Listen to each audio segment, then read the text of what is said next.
Salut, c'est Nafissatou, bienvenue au Corridoré. Le concept du Corridoré, c'est un concept unique. Ça va être un salon de thé afro-chic. On va trouver des boissons chaudes, des boissons fraîches, des cocktails, des desserts pour la partie sucrée, mais aussi du salé. Donc vraiment, c'est une expérience culturelle et sensorielle. On vient avec une belle musique afro, une décoration et des plats afro-caribéens. Je suis née ici, j'ai grandi ici, mais le Sénégal, c'est quand même mon pays d'origine. J'ai toujours aimé cuisiner, j'ai toujours aimé pâtisser, créer des nouvelles recettes. Et en fait, c'est la force des réseaux sociaux qui a fait que ça a été partagé, repartagé sur les réseaux. Donc là, tout de suite, je me suis dit, bah tiens, il y a peut-être quelque chose. Donc j'ai pensé au nom, du coup, le Corridoré, je l'ai déposé. Et puis voilà, les commandes, elles ont commencé à arriver. Et je me suis dit, ça va s'arrêter, quoi. Sauf que, bah non, ça s'est jamais arrêté, quoi. Dans le fond, j'ai toujours eu envie d'entreprendre sans savoir vraiment où et dans quoi. Le premier modèle qui m'inspire, c'est ma maman. Elle est arrivée vraiment, elle est partie de zéro et elle nous a inculqué vraiment toutes ces valeurs, toute cette force.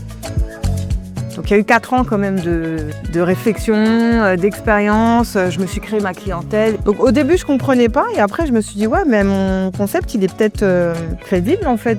Je me suis formée en pâtisserie, je me suis formée dans le cake design et je me suis formée aussi sur l'entrepreneuriat. Stand-up, j'ai découvert par une amie. Elle m'a même pas dit pourquoi, elle m'a juste dit il faut que tu y ailles. Ça a été, on va dire, un peu le tournant de mon projet entrepreneurial. J'avais ce projet d'ouvrir un lieu physique quand j'y suis allée et c'est ce projet-là exactement qu'on a creusé. Ça m'a permis vraiment de cadrer les choses. J'ai été certifiée sur le stand-up.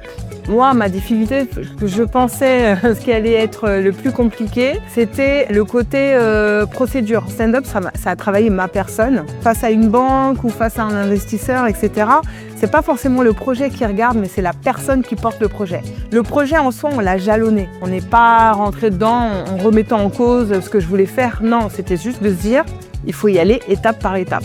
Et ça, c'est vrai que moi, je voyais trop vite et trop loin.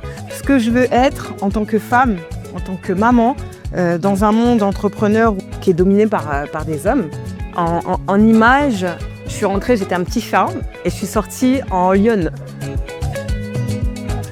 La session Up est arrivée aussi pareil comme une fleur vraiment au bon moment. Et vraiment Up, c'est ce qui permet en fait à tous les certifiés stand-up de passer à l'échelle quand on arrive comme moi avec une activité qui fonctionne mais qui peut stagner ou avec un moment donné où on se pose plein de questions pour la suite, quoi. Quand je vois les personnes que je reçois tous les jours et qui repartent avec un sourire, avec des mots d'encouragement, je me dis j'ai pas fait ça pour rien.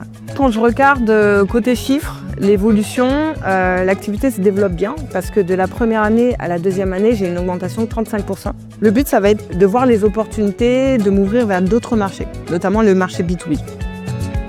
Voilà, première chose que je dis à chaque fois, allez faire stand-up. Et sincèrement, toutes les femmes que j'ai envoyées là-bas, quand elles sont revenues, mais il y en a vraiment les larmes aux yeux en me disant mais merci, parce qu'en fait, ça nous transforme toutes mais chacune en fonction de nos problématiques.